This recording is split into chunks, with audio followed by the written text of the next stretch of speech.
In late 1975, many years ago, I made a pilgrimage to the holy places of Buddhism in India, together with an Indian monk who was a friend of mine. And we went to visit Lumbini, which is the birthplace of the Buddha. And it was on the way back into India, after we had gotten back from Nepal into India. We were waiting by a bus stop in some small God-forsaken town. I don't remember the name of it. And while we were standing there, waiting for the bus, a kind of ascetic came by, going to the shops. And he was crawling on the ground, on his arms and legs. When he would reach each stop, when he would reach each shop, he would stop in front of the shop and start barking. And the shopkeeper would throw some food item, and he would go over on his hands and knees, pick it up with his mouth, and chew it and swallow it. And when I saw this, I realized I was seeing a scene that could have been taking place 2,500 years earlier. That this tradition has been kept alive in India, even after the near death of Buddhism itself, but of ascetics who imitate the behavior of animals and think that by doing so they are performing some extraordinary deed of holiness which will get them the blessings of the deities, which will generate some kind of supernormal power and bring them liberation or a heavenly rebirth. I don't recall whether this ascetic that I saw was going naked or whether he had some kind of garments on. I remember it was very cold in northern India. This was in December. And so he might have been wearing some clothing to keep himself warm. But in other respects, he was behaving very much like a dog. Okay, so now we're going to meet with some of his progenitors, early representatives of that particular lineage, in the sutta called the Kukkuravatika Sutta, the dog duty ascetic.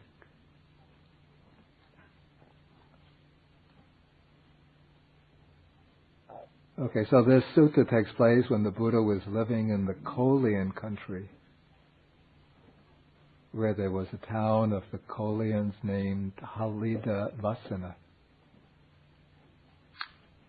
Okay, and now there were two ascetics who came to the Buddha. One of them, by the name of Puna, is called an ox duty ascetic. And the other, named Sania, this one was a naked dog duty ascetic. So they come to the Buddha. Puna pays homage to him. That means he bows down to him and sits down to one side. While as the dog duty ascetic, it seems if he actually exchanged greetings and talk with the Buddha, then to that extent he departed from his dog observance. But after he exchanges greetings with the Buddha, then he sits down at one side and he curls up like a dog. Okay, then Puna, the ox duty ascetic, points to Sania and tells about his practice. He says that this Sania is a dog duty ascetic who eats his food when it is thrown to the ground. And for a long time he has taken up and practiced this dog duty, this practice of a dog. So what will be his destination? What course will he follow in the future?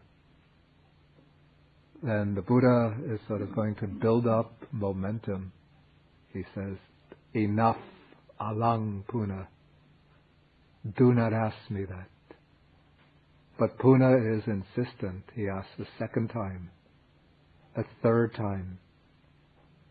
And then when the Buddha is asked something 3 times, after refusing twice, if the questioner persists and asks a third time, then as long as the questioner admits of some answer, then the Buddha has to answer. And so now the Buddha says, since I couldn't stop you from asking your question, I'll have to answer. So he says, now if someone has developed the dog duty fully and uninterruptedly, he develops the dog habit fully and uninterruptedly. He develops the mind of a dog fully and uninterruptedly. He develops dog behavior fully and uninterruptedly. So when he dies, passes away, where is he going to be reborn? Where? As a dog. Does it take a Buddha to answer that question?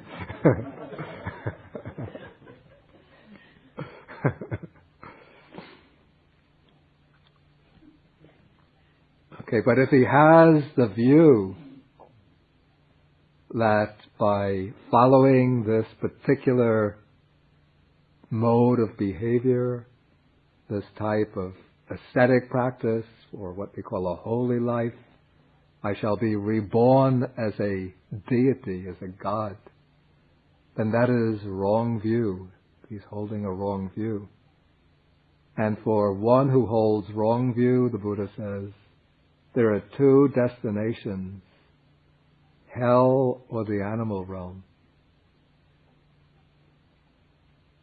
So, Puna, if his dog practice succeeds, it will lead him to the company of dogs. But if it fails because of the wrong view, it will lead him to hell.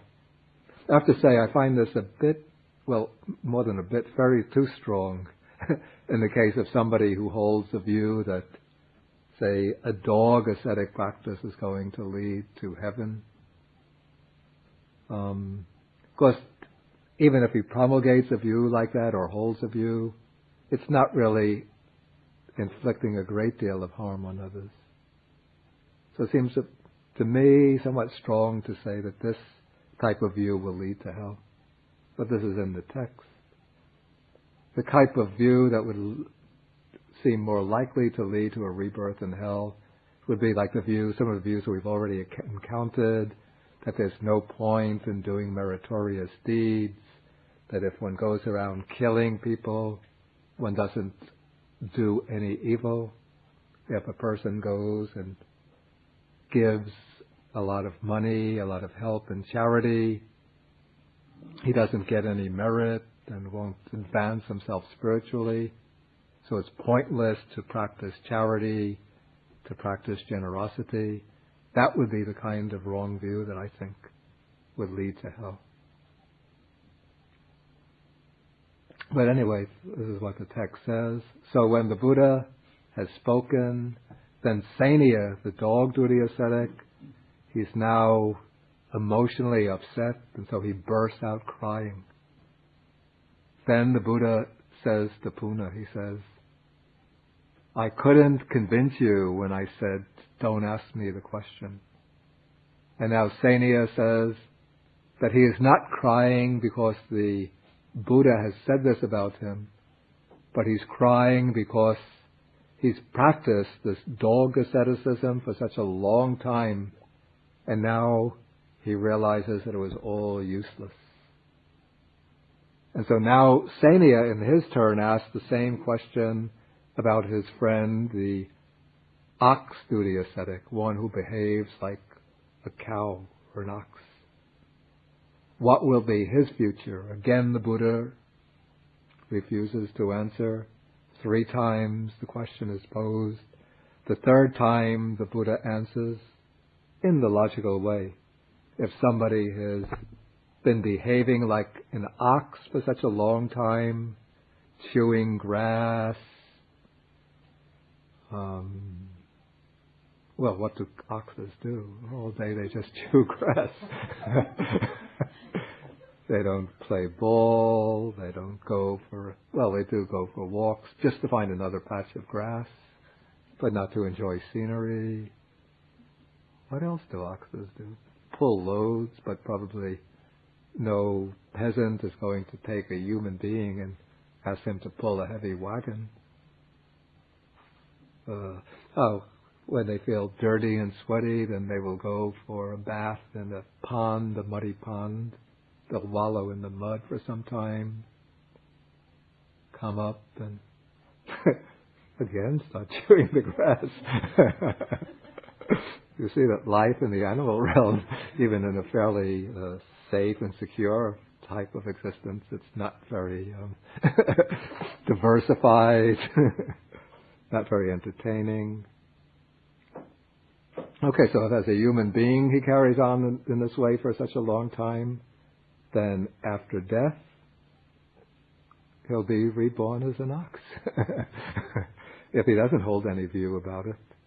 But again, if he holds the wrong view that by following this practice of an ox, one will be reborn as a deity in heaven, then that is wrong view. And so for one with wrong view, it will lead either to hell or the animal realm.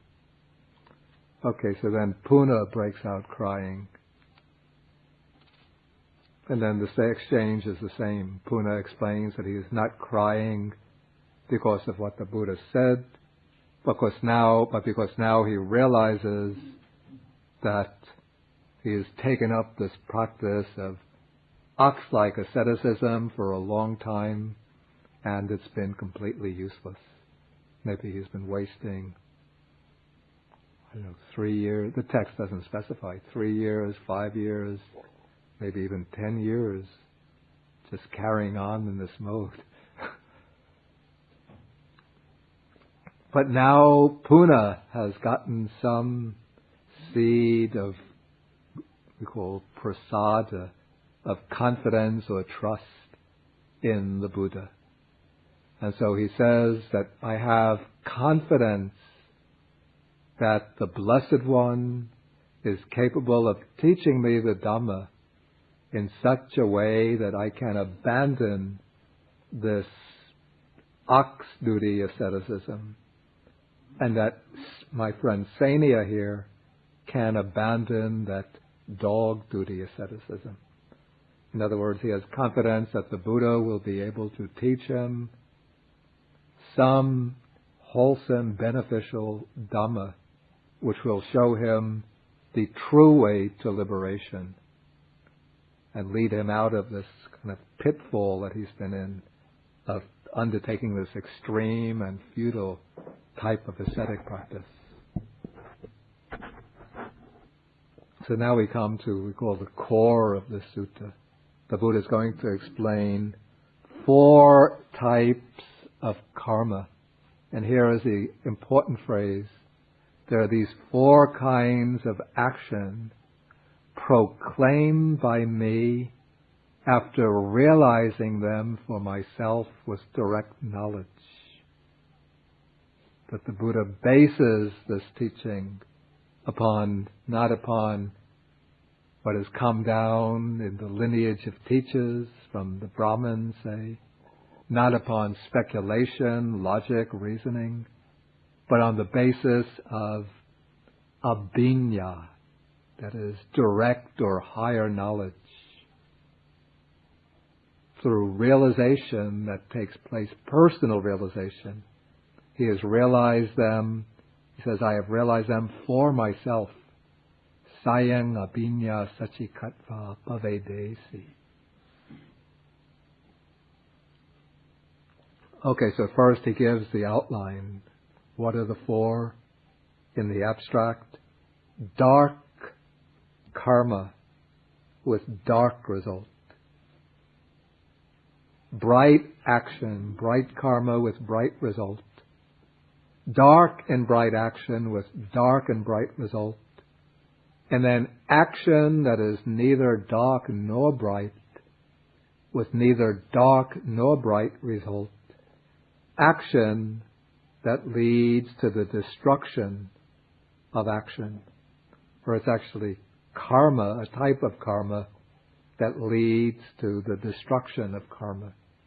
A type of action that breaks the chain of karmic causation, that holds one in bondage to the round of repeated birth and death. And that will be the type of action that eventuates in liberation. Okay, so now the Buddha is going to elaborate upon this outline, the schedule. And as usual, he begins with the dark side. What is the dark action with dark result?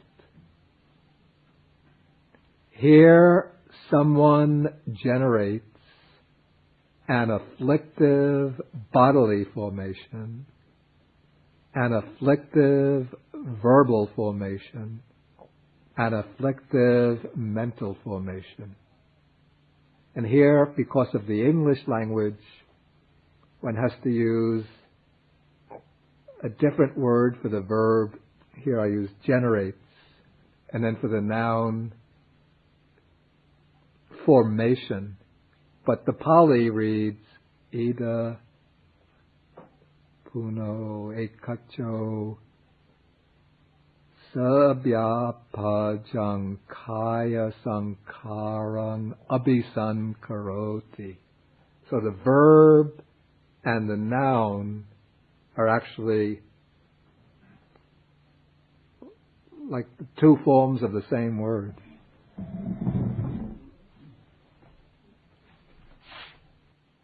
See, the noun here is sankara, and the key part of the verb is sankaroti.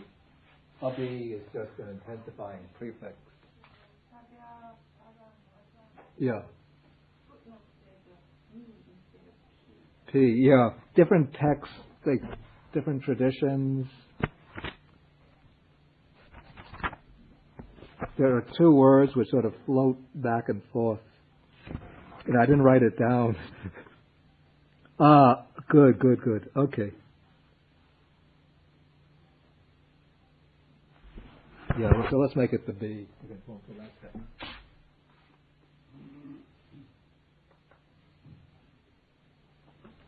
So you might say that somewhat, but it doesn't sound so good, forms a bodily formation.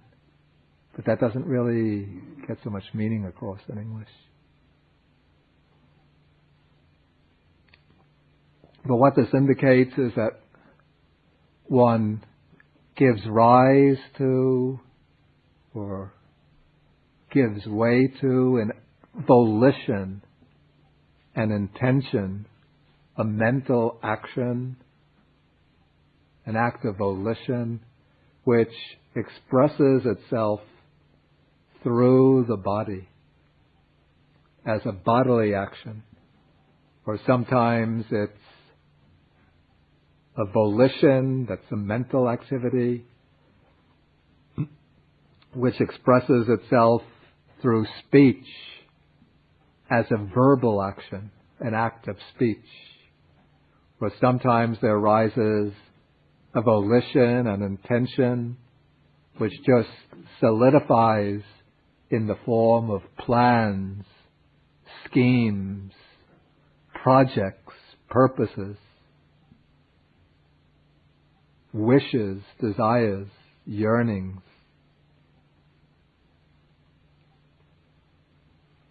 And these activities, bodily activities, verbal activities, mental activities, They all spring from this activity of volition, of will, of intention.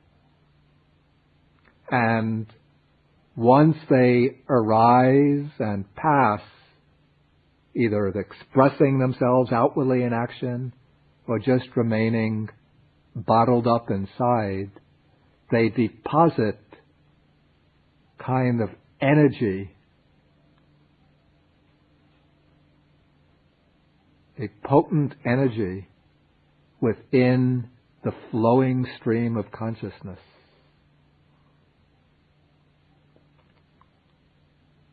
And this accumulation of mental energy, habit energy, volitional energy,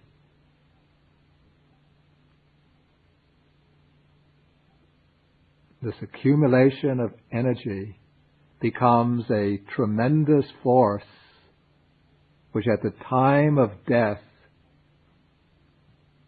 projects the stream of consciousness into a new realm of being, a new realm of existence, in conformity with what I call the intrinsic ethical quality of the volitions themselves.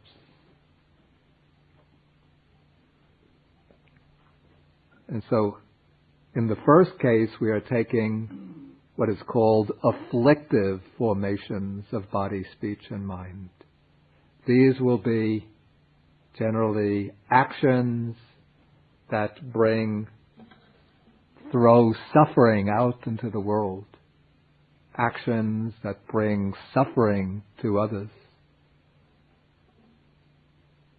And these will be especially transgressions or violations of the 10 types of unwholesome karma.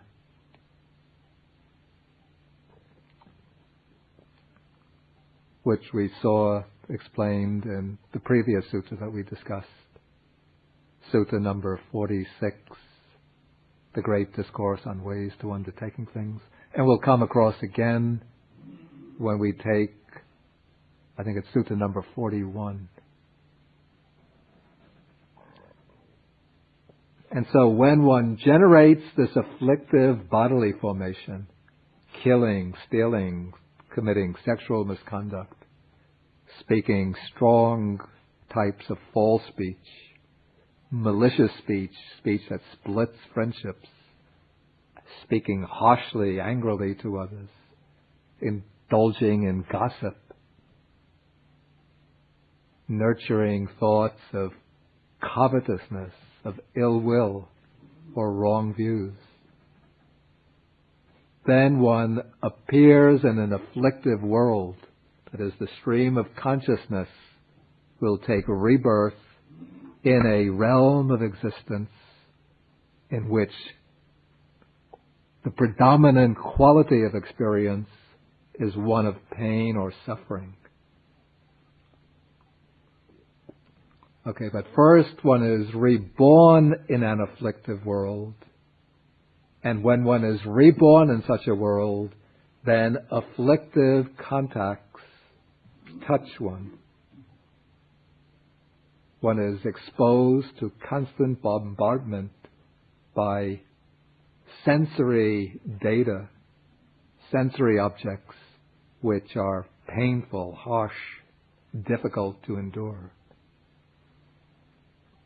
And when one is touched or impinged upon by these afflictive contacts, then one feels afflictive feelings, feelings of strong suffering, in this case exclusively painful, hardly any pleasant sensations.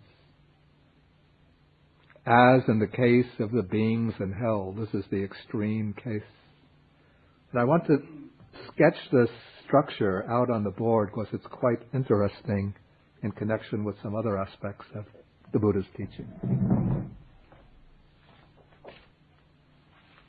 Does this formula start to resonate or ring any bells? Exactly. You could see here, sort of call it intimations of dependent origination. Where do these volitional formations originate from? What is the underlying condition for them? Okay, just go. Volitional formations depend upon ignorance. If a person didn't have any avidya or ignorance, then they wouldn't create these afflictive formations, volitional formations. Then what is the world in terms of concrete experience? We usually think of the world as being a solid, dwelling place in which by chance we happen to find ourselves. But the world as lived experience is an interplay of consciousness with name and form. This is not to say the world is just a mental creation.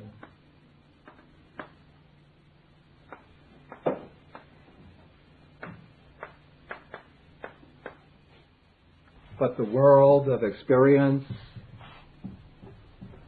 always involves a consciousness of a world, and then with the objective domain of form, and then you might call the conceptual apprehension of form, name.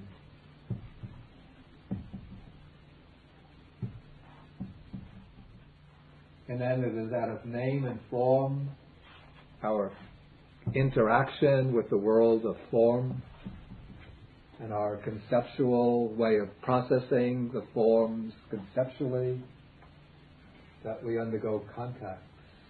And then from contacts arise feelings.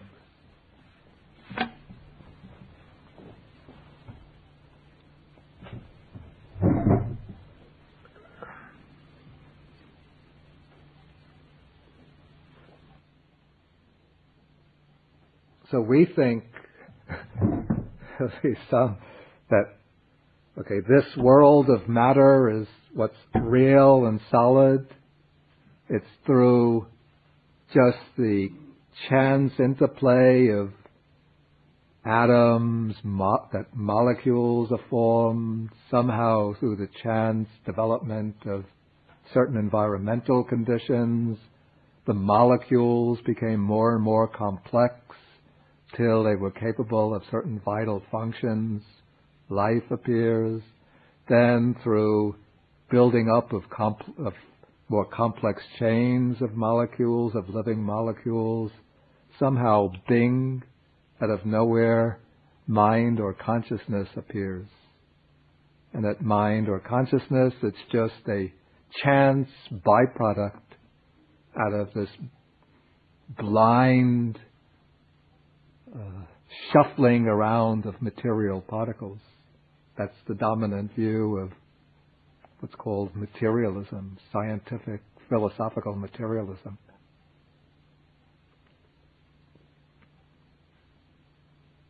But according to the Buddha's teaching, all of these realms of existence are, in a sense, stages for the unfolding of mind or consciousness. And so, this is, here I give like my interpretation, that we have the early manifestation, early formation of this particular physical universe in which we are living, this particular world system, before mind or consciousness appears. So we should understand that it is the accumulated karma of the beings who are due to be reborn in this world system that brings about the solidification of matter in this world system. It's a kind of hidden dynamo of energy behind the visible forms of the world. But at this point in cosmic evolution, I speak of visible forms, but there are no beings around to see what's going on. But matter, with following the Big Bang, starts to solidify from that very intense moment of where matter just starts to form. Then gradually clusters of matter aggregates into clusters. From those clusters, stars begin to be born. The stars form into galaxies. Then eventually planets appear and life appears. And at time consciousness appears. But what has been behind the whole process is the accumulated karmic energy from the beings in the previous world system.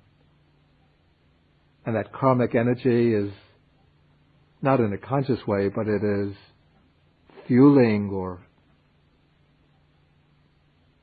driving cosmic evolution till physical conditions obtain which are capable of supporting conscious evolution, the appearance of conscious beings. Then those beings with the karmic affinity with this particular world system will start appearing in the form of sentient beings. And then once the world takes shape with its different realms of existence, then beings appear in the different realms according to their karmic affinity with those realms, their karmic connections with them. And so consciousness is not just like some chance visitor who's just accidentally stumbled upon the door of entrance into life or the world systems, as philosophical materialism holds. But consciousness, the consciousness of living beings, is really the constructor or creator of the universe with all of its different realms of existence. And so it's through our conscious, let us say, our volitional activity directed towards one realm of existence or another that we are reborn in that particular realm.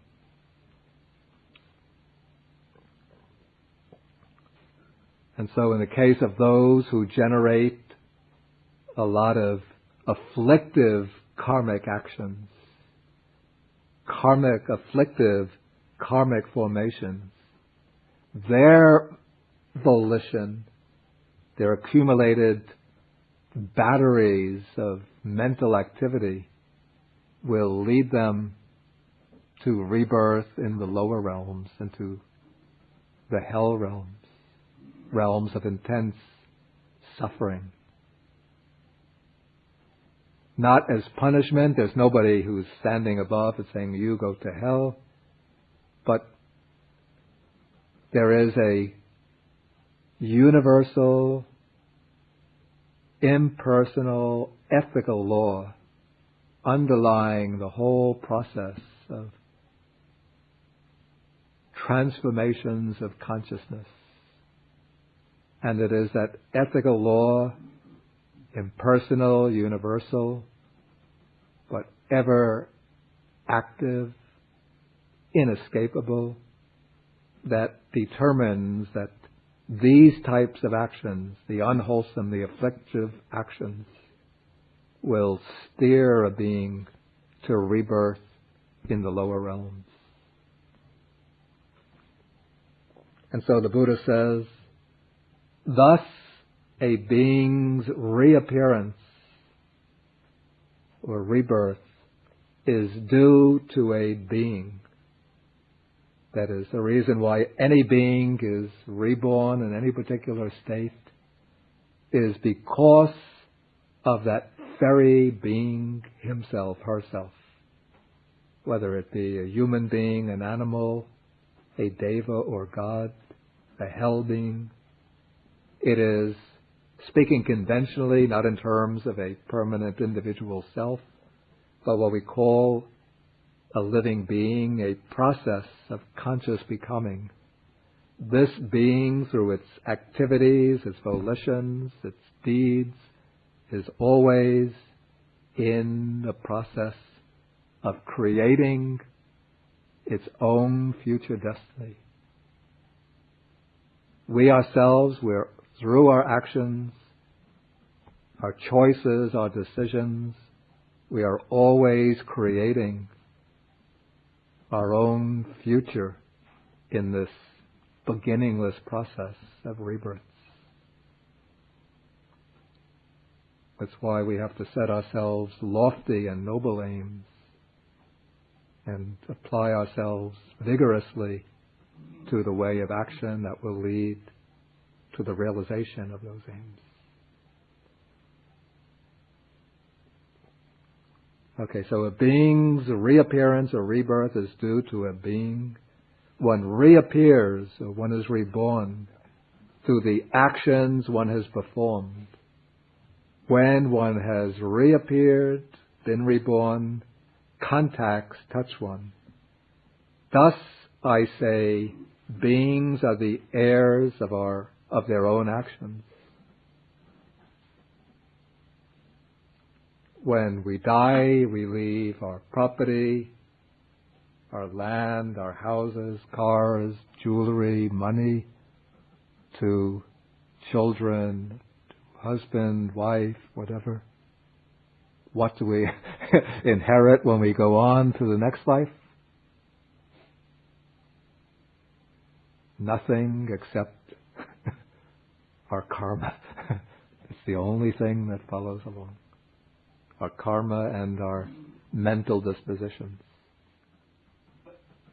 Yeah. Not ours, right? It's not really. Yeah, because Yeah. that would be reincarnation. It's not reincarnation. Yeah. It's rebirth. It's rebirth. Yeah. So speaking sort of in a conventional level, we say it's ours, in that the karma that determines, again in quotation marks, my mode of rebirth in my next life, not the actions that Dao Ming performs or that Ken performs or you perform, but it's the actions that, eventually speaking, this person, has performed in this life. Okay, so then we now come to bright action with bright result. Okay, here somebody generates a unafflictive bodily formation, or unafflictive formations of body, speech, mind. Unafflictive bodily formations and so on. These will be actions that conform to the 10 pathways of wholesome karma, but that don't go beyond them. We'll see what's meant by going beyond.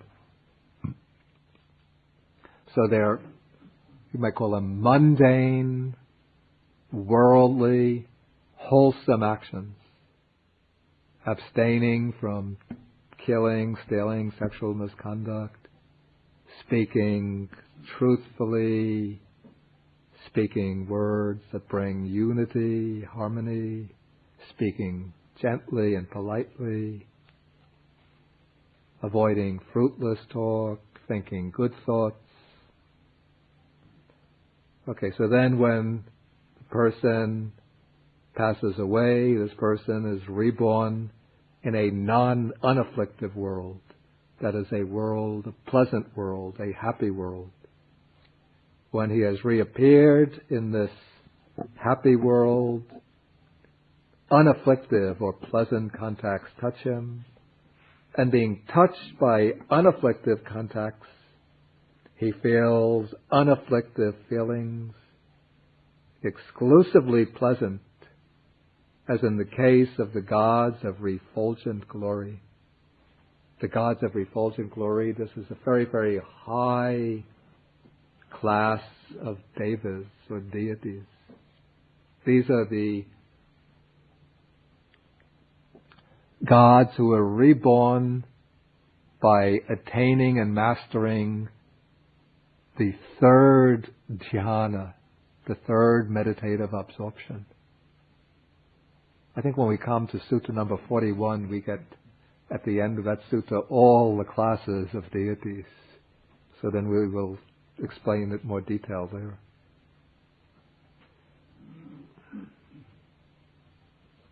Okay, so in this case too, the Buddha says, thus a being's rebirth or reappearance is due to a being. One reappears to the actions one has performed and so on. Thus I say, beings are the heirs of their actions. This is called bright action with bright result. Okay, so now we come to the third case. And what puna is dark and bright action with dark and bright results. Okay, the text says, here someone generates a bodily formation that is both afflictive and unafflictive, similarly a verbal formation, similarly a mental formation. But the commentary points out, I think this is the point of that note,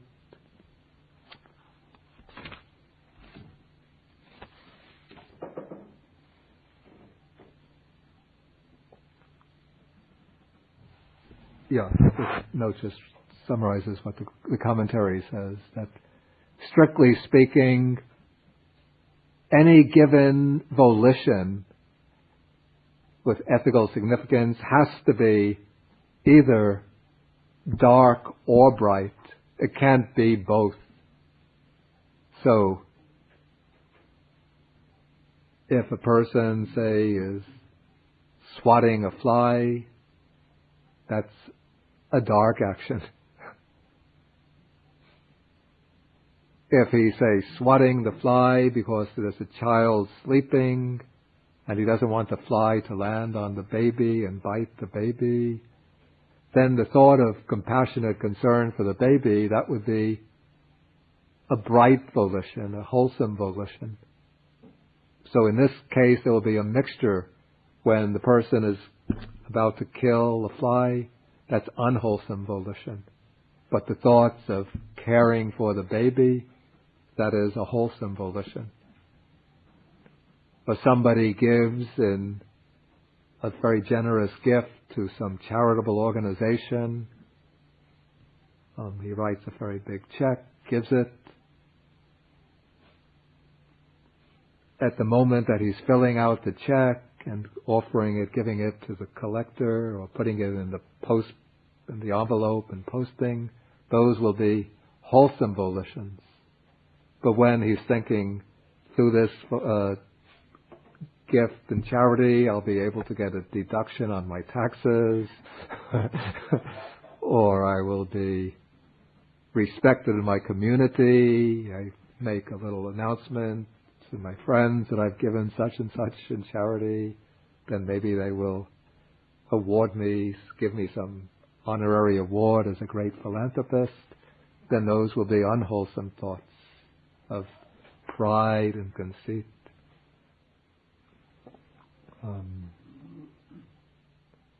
And so this is what the commentary says, that in the case of what's called dark and bright action, this is the case of a person whose general quality of their activity in the day-to-day life, throughout their lives, is a mixture of some wholesome activity with a fair, balanced amount of unwholesome activity.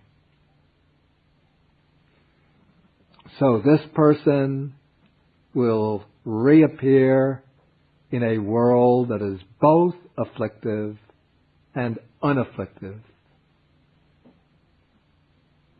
And when he is reappeared in such a world, then both afflictive and unafflictive contacts touch him.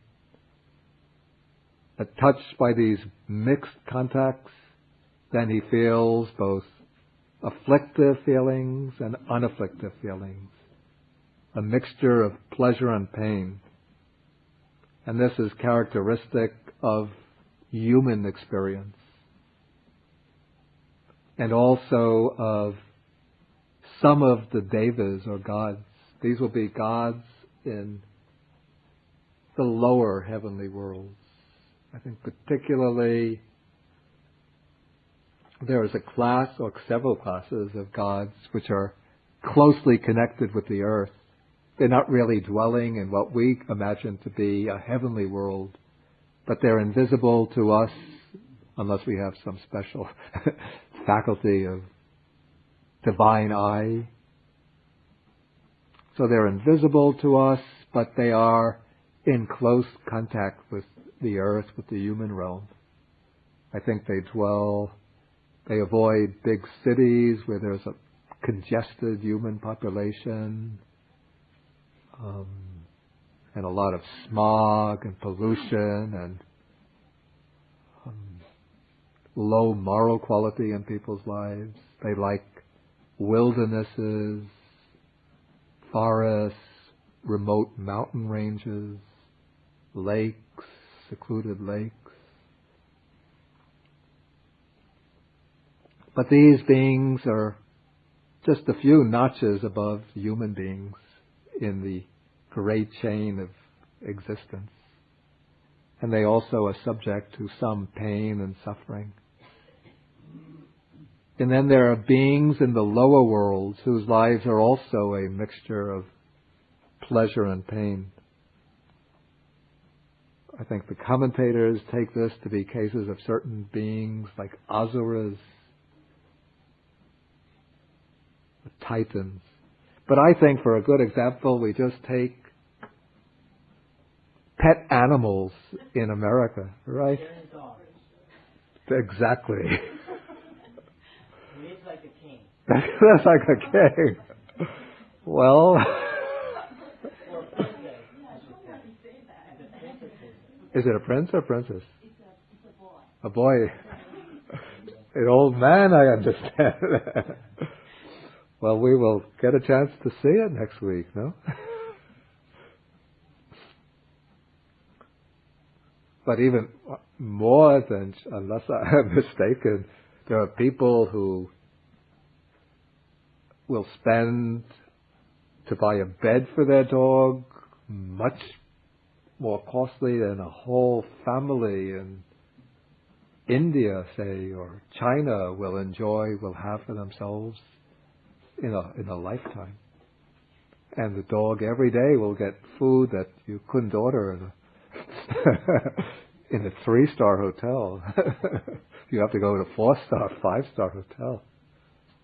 And the dog gets a little bit sick and it's brought to top veterinarian specialists, right? Whereas people in these, Asia, Africa, will have these crushing, debilitating illnesses their whole lives, and the most primitive medical facilities to treat them. Then when the dog dies, gets they have animal cemeteries now? Of course.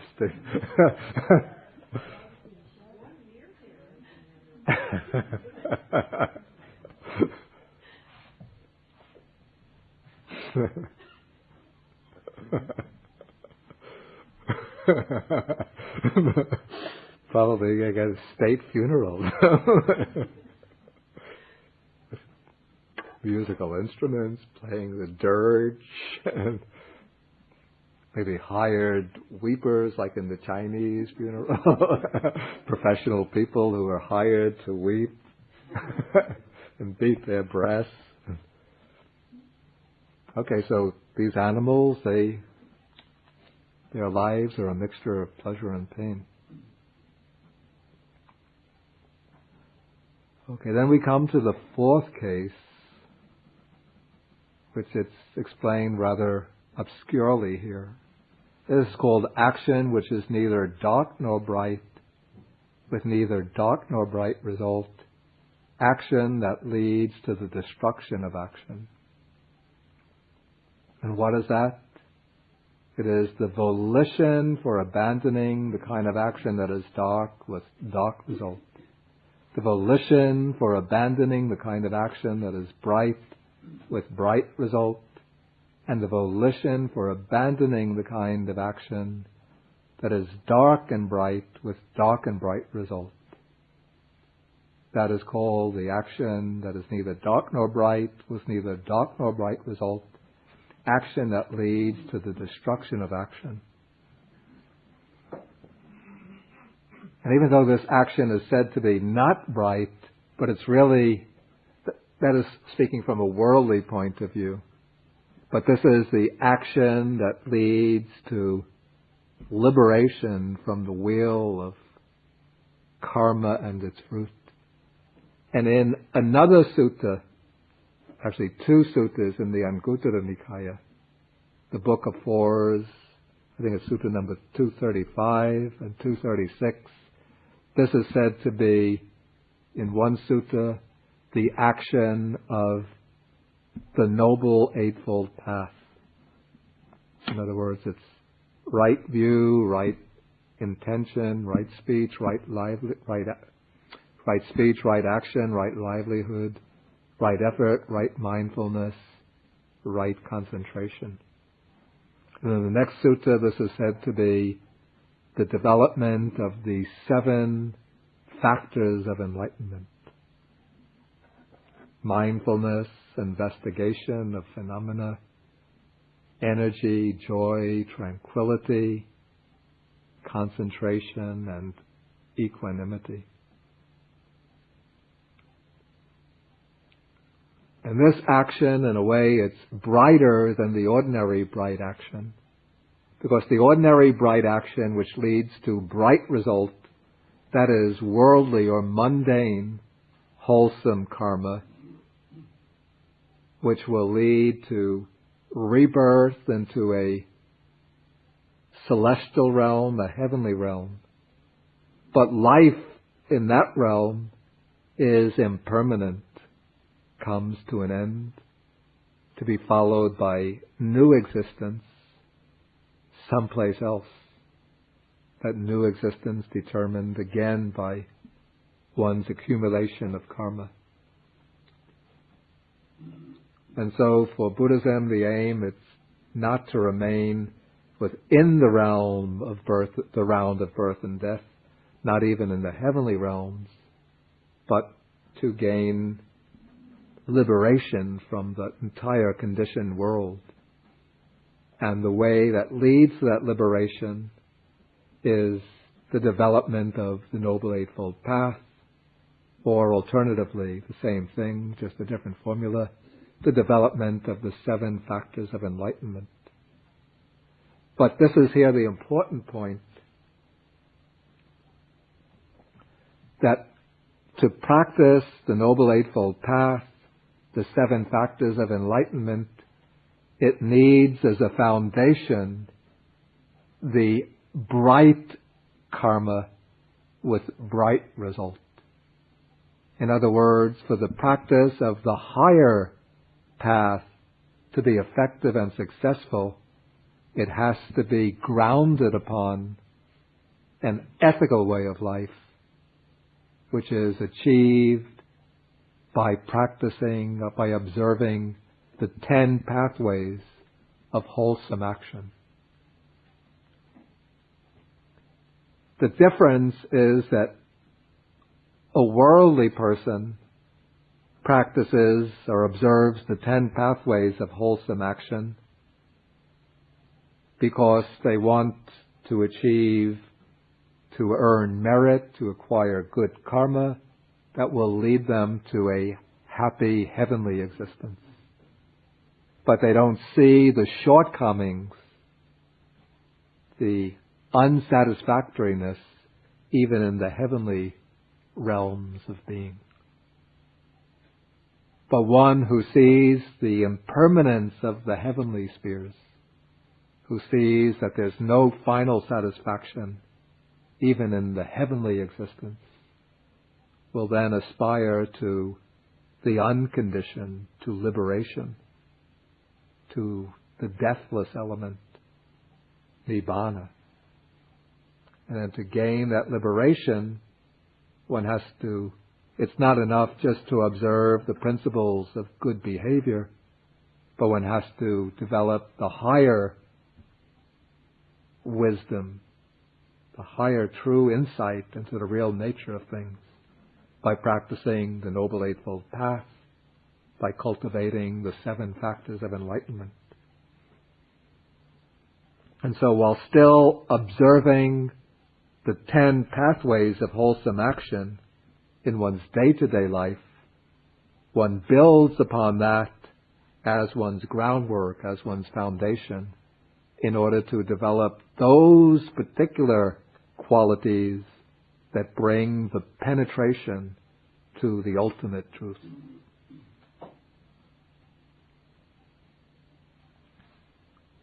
And so then the Buddha sort of sums up and says, these are the 4 kinds of action proclaimed by me after realizing them for myself with direct knowledge. Then when this is said, then Puna, who is observing the ox ascetic practices, expressed his joy, his appreciation to the Buddha. Then this is a stock formula that we come across hundreds of times in the suttas. He says, Abhikantang Bhante, magnificent Venerable Sir, the Blessed One has made the Dharma clear to me in many ways, as though he were turning upright what had been upside down.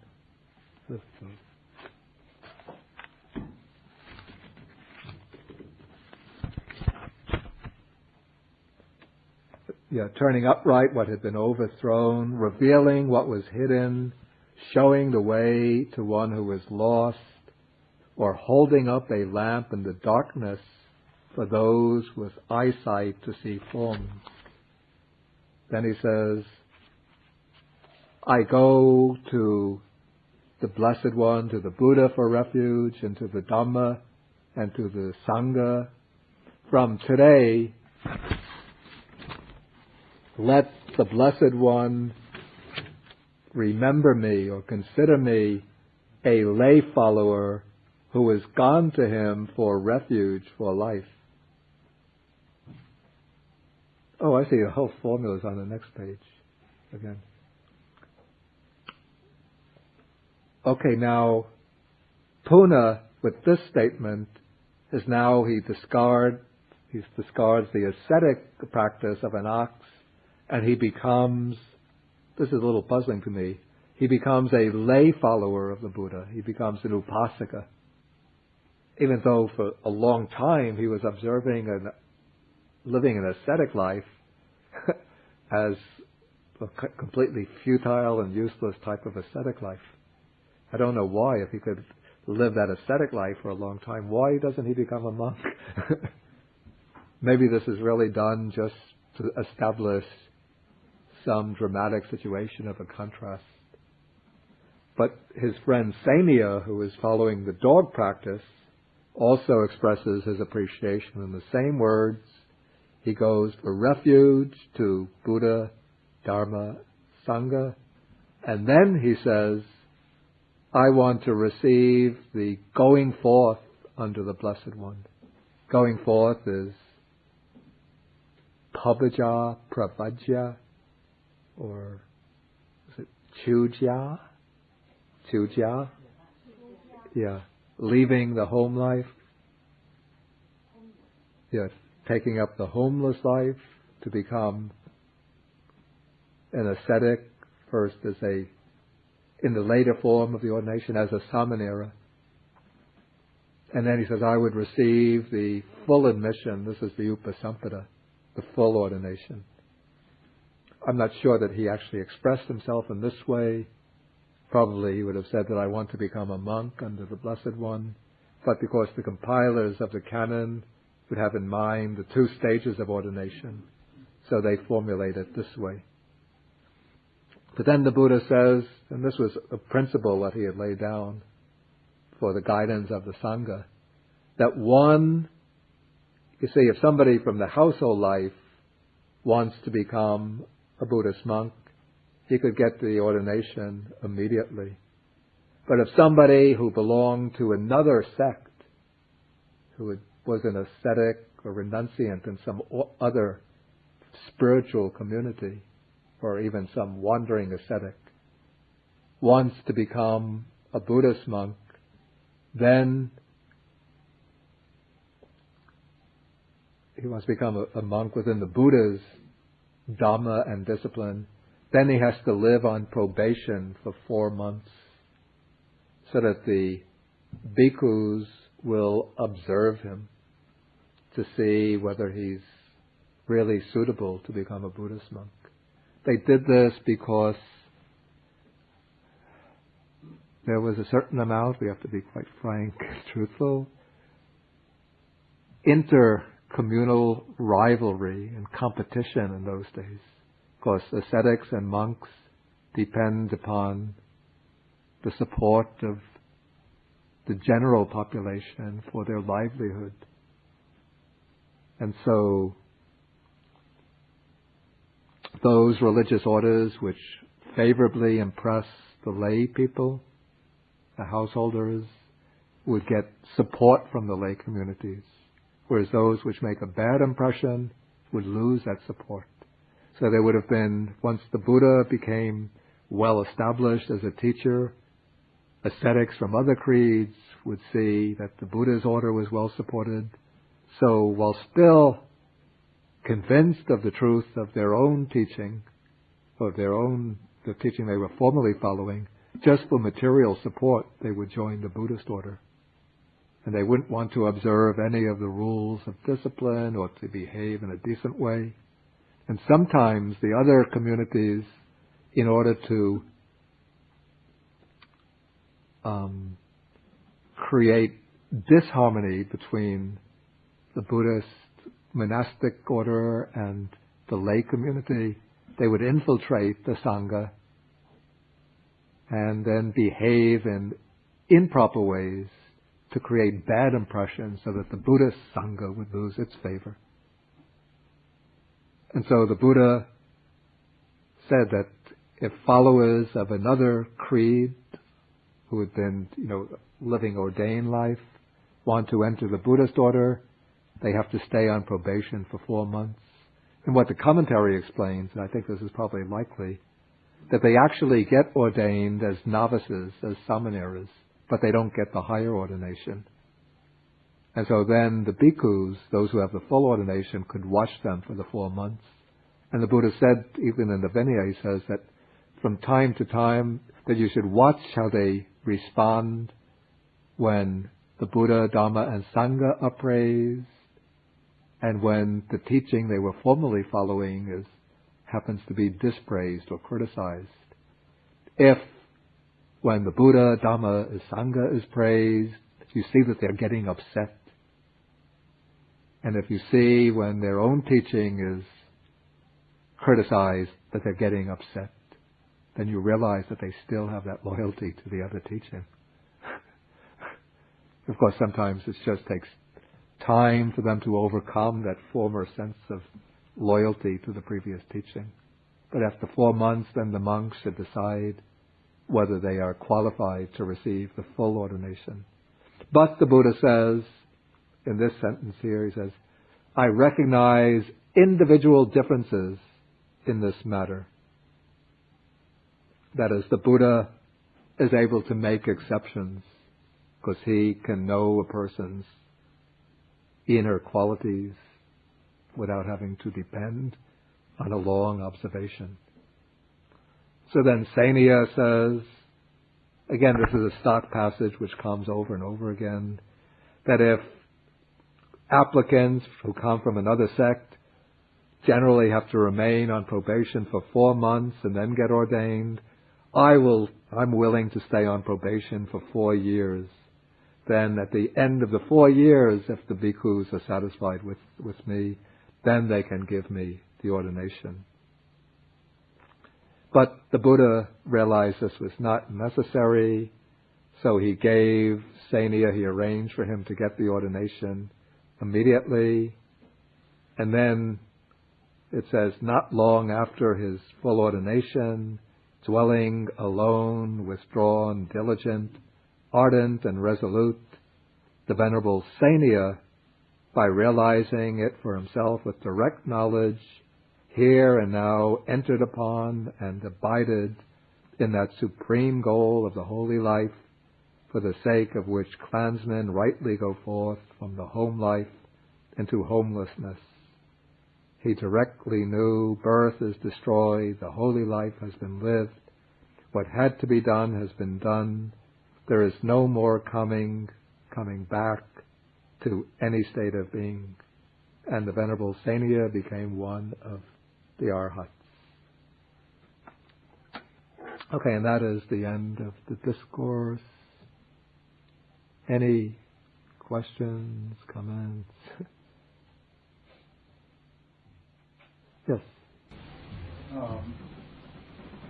This doesn't directly concern Yeah.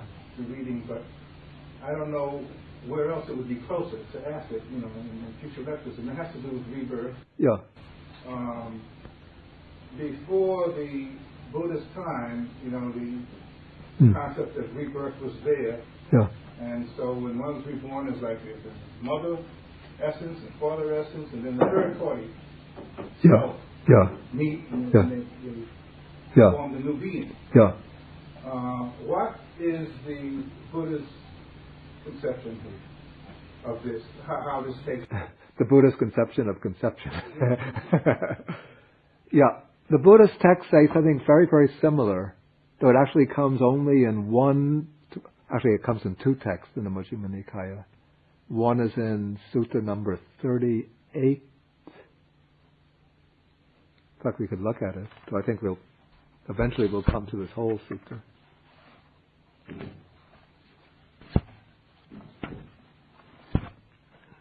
Sutta 38.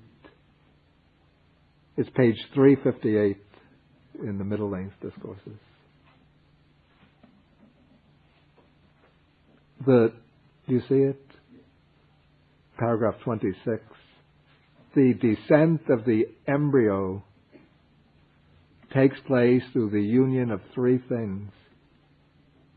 First, there is the sexual union of the mother and father, but the mother is not in season, and the Gandhabba is not present. I'll leave that term for the time being. In this case, no descent of an embryo takes place. Okay, the second possibility, there is the union of mother and father. The mother is fertile in season, but the Gandhabba is not present. In this case, no descent of the embryo takes place. But when there is the union of the mother and father, the mother is in season, and the Gandhabba is present. Through the union of these three things, the descent of the embryo takes place. And so the question here is, what is the Gandhabba? And I understand it, the Gandhabba, first, the word Gandhabba in Indian legend, mythology, including Buddhist mythology, in quotation marks, it's a class of beings that are, the term normally means a class of beings who function somewhat like celestial musicians. They're the musicians in the worlds of the gods. But they're also said to be Gandhabas, which inhabit groves, trees, orchids. But I don't think the word Gandhabba here is being used in that sense, but rather the word Gandhabba here is being used in the sense of the stream of consciousness of a being that has passed away in some other form of existence and is awaiting the opportunity, the conditions for rebirth, for its rebirth to take place. Doesn't that sound like the Indian concept of... Very much so, except that it's not, you see, from the Buddhist point of view, the Brahmins or the Brahmanic schools misinterpreted the Gandhabba by taking it to be a permanent individual self or soul entity. For Buddhism, the Gandhabba is actually an ever-changing being,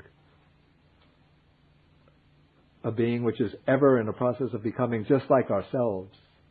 But now that being is in a somewhat disembodied state. It's not connected with the ordinary physical body, but the conditions have not yet appeared in the human realm for it to take rebirth as a human being.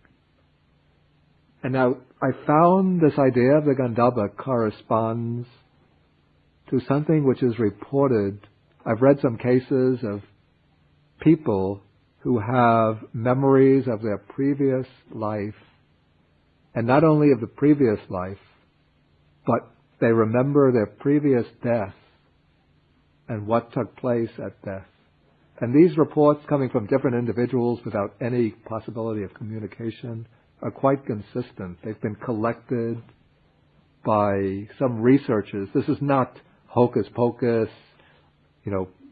newspaper stand, occult magazines, the mysteries of the beyond, but rigorous scientific investigators who have pursued research in cases of individuals who have report memories of previous lives.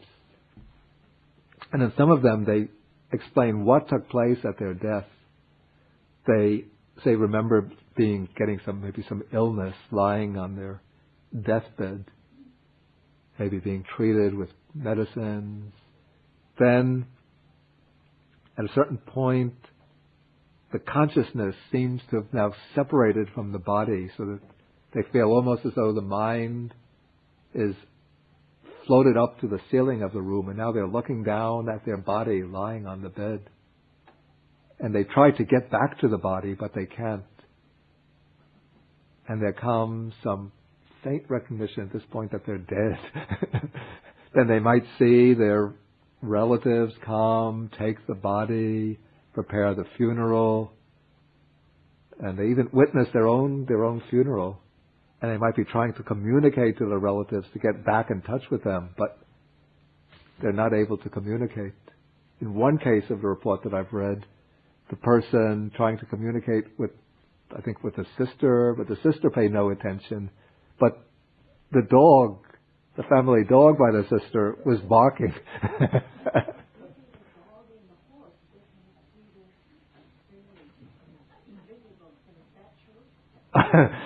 This I don't know. But apparently in this case, the dog seemed to have some sense of what the sister couldn't detect. Okay, so then, sometime after the funeral takes place, then the person they find themselves still in a subtle body, which it's like the physical body that they've left, but it's very almost airy or ethereal, very subtle kind of matter. And they move about over great distances very quickly, and they have no very clear idea of how much time is passing.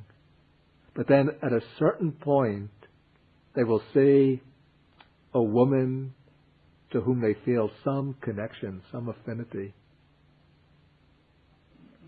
In the cases I remember, this being or spirit moving about saw a woman, I think she was coming back from shopping with a basket, like a shopping basket. And he lodged himself inside the shopping basket. Sometimes they cling to the woman, and they remain in the vicinity of that woman till the woman has sexual relations with her husband. Then they feel themselves in some way drawn into the woman, and then at that point they lose consciousness, a clear consciousness, until after birth, sometime after birth, then they regain a sense of consciousness.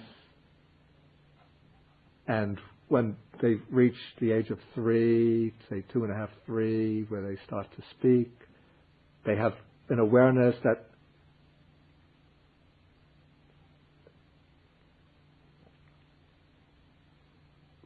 they have a sense of their continuity with their previous identity, the identity of the person who was died that they were previously. So they might report that I used to live in such and such a town. My parents had such and such a name. I had so many brothers and sisters, and then I died under such and such conditions. Generally, the ones who have this recollection of continuity are people who had died in childhood or in young adulthood in their previous life. Yeah. I was just going to add that some of these cases have been investigated quite rigorously by there's a professor, now he's retired. He was the chairman of the Department of Medicine at the University of Virginia Medical School and also professor of parapsychology, Dr. Ian Stevenson.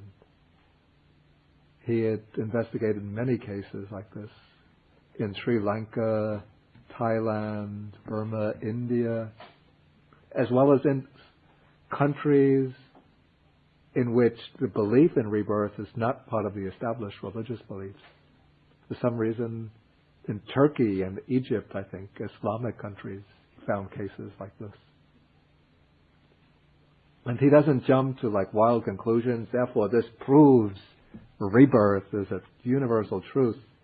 He postulates he collects all of the facts of the case, describes them quite meticulously, then he postulates different ways that might be brought forward to explain the facts, and then just the conclusion that he comes to is that of the different explanatory hypotheses that might be offered, the hypothesis that in this case a rebirth has occurred is the simplest, the most economical, and the most convincing.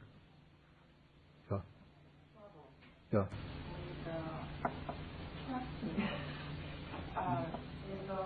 Rebirth. Yeah. Continuity of consciousness. Yeah. Seems to me those stories consciousness is it's almost permanent, only change in the body. Yeah. And that leads to like the contradiction to how far is one person's consciousness moves on without changing. Yeah. And I have trouble with that. Well, technically the consciousness is impermanent in that what we call the consciousness is not a lasting entity, but it's a process which is always changing, in that every moment of consciousness arises and passes, arises and passes. But there is a continuity of experience, a preservation of experience, so that within a given life, say this, my life, I can remember what I underwent. I still remember my first day in kindergarten. Even I still remember before I went into kindergarten, my mother telling me the name of who will be the name of my teacher in kindergarten. Okay, that took place when I was 5 years old. I still actually remember even when my mother went into the hospital, or of course I didn't see her go into the hospital, but she took a kind of leave of absence from home to give birth to my sister 2 years younger than myself. So that would be when I was 3 years old. Okay, so within myself, that consciousness, it's not a permanent entity. There's no self-subsistent entity who was there in 1946 when my sister was born, or 1950, 49 when I went to kindergarten. I don't even know what year it was. But the memory is preserved in that there's a continuity of experience, that each moment of experience, of consciousness arising and passing, in some way, the potentiality of recalling previous experience is transmitted. And then there's also a preservation and transmission of, say, character traits, character dispositions. So, say, the person that I am now the character, I hope it's changed a little bit since those, but at least there's some continuity, and that will go on from life to life, so that somebody who develops these special higher faculties can recollect consciously, deliberately experiences in previous lives. But the consciousness, the mind itself, is always changing. There's no entity that's preserved.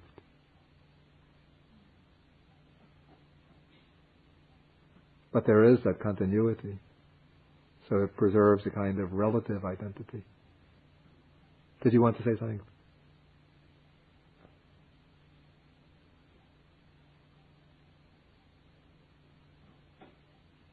And then there are some cases that are quite remarkable. I've come across, one myself. This was in Sri Lanka. There was a young boy in Kandy, the town where I was living. From the age of 3, he started reciting Pali suttas, which he could not have heard from any monk. Whole suttas. He would tell the person that wound up adopting him. He was from a family without a father, had died or left. He was living with a poor mother. Then a well-to-do childless couple in Kandy were actually living close by him. They heard about this case and they sort of adopted the boy, his mother and sister, and brought them up. This boy, and the way they heard about the boy or came to adopt the boy was by hearing reports from his mother, who I think worked as a servant for that couple originally, that he was reciting sutras at the age of 3, long sutras. And then by the age of, I think he started with the Dhammacakkappavattana Sutta, the first discourse of the Buddha. By the age of 7, he was reciting the great discourse on causation, Mahanidana Sutta, the Satipatthana Sutta, on the foundations of mindfulness.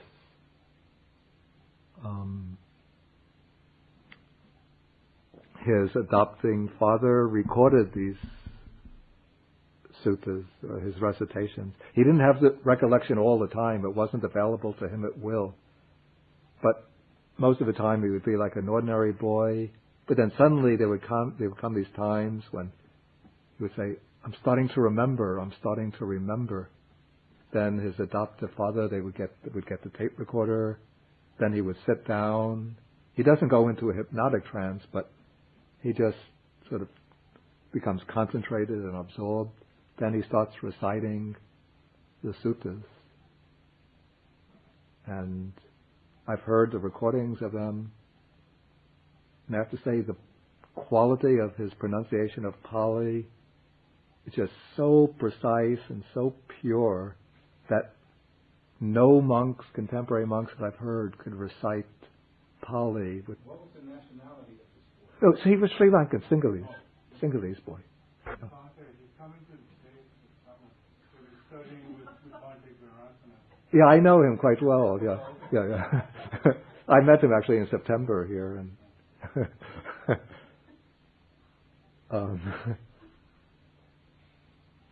So it wasn't unnatural for him to know about it.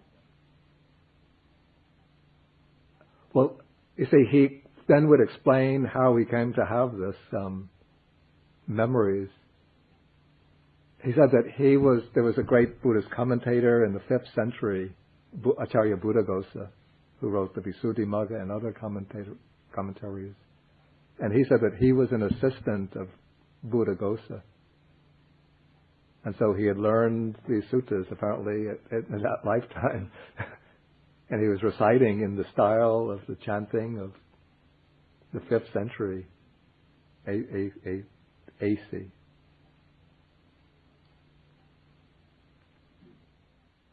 Yeah. That means the number of whole beings Yeah. from the beginning of Yeah. sentence never change. It just changes Yeah. But seems to me beings like that. Yeah. Then the number of beings. Yeah. Some become to plants or some become. No, actually consciousness doesn't become plants. Yeah. Yeah. Well, anyway, this is dealing with the mathematics of infinity, so it's question, I think. I mean, there's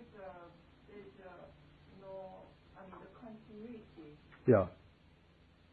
Well, those beings who get liberated, then their consciousness no longer moves within the cycle of rebirth.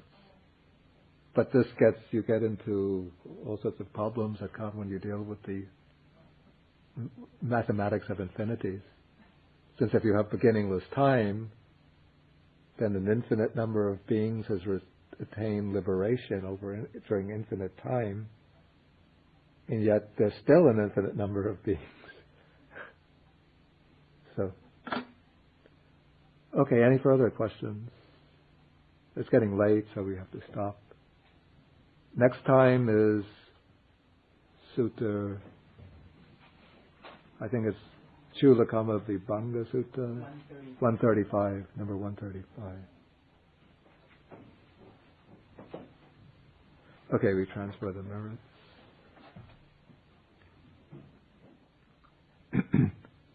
Akasata Chabumata Deva Naga Mahedika Panyantang Anumoditva Chirang Rakantu Sasanang Akasata Chabumata Deva Naga